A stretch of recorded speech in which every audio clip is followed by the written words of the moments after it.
Salut, c'est Jonathan. J'espère que tu vas bien ce matin. Je voulais t'encourager à garder le cap. Tu sais quoi? Je crois que c'est pas simple de commencer quelque chose, d'avoir le courage de rentrer dans une œuvre, de s'engager dans une responsabilité, de prendre une charge. Ça, c'est pas simple. Mais je crois que ce qu'il y a encore de plus compliqué, c'est de tenir dans le temps et de garder le cap. La Bible dit dans Josué chapitre 1 verset 6, Sois fort et courageux. Oui, c'est toi qui donneras en partage à ce peuple le pays que j'ai promis à ses ancêtres.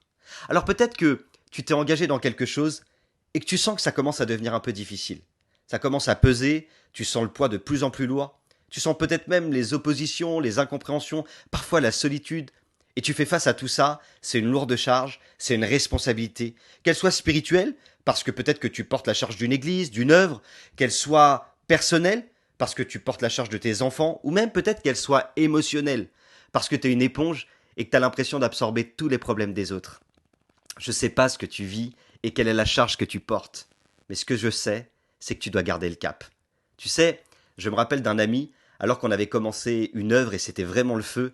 Lui, il avait plus d'expérience que moi. Et il me répétait sans cesse, Jonathan, allumer un feu c'est bien, mais l'entretenir c'est mieux. Et j'ai vite compris qu'il suffisait pas de se dire responsable ou de prendre une responsabilité pour être responsable. Pour assumer ses responsabilités, il faut s'engager, mais surtout, il faut tenir dans le temps. Et ça, c'est pas simple. Pour y arriver, il faut garder le cap. Alors je te donne quelques petits conseils. Tu t'es engagé dans une œuvre et maintenant tu sens que c'est difficile. N'abandonne pas. Garde le cap. Tu dois partir à l'étranger, peut-être même que tu y es déjà, et tu sens que pour ta famille c'est pas facile, pour tes finances c'est compliqué. N'oublie pas qui t'a envoyé. Garde le cap.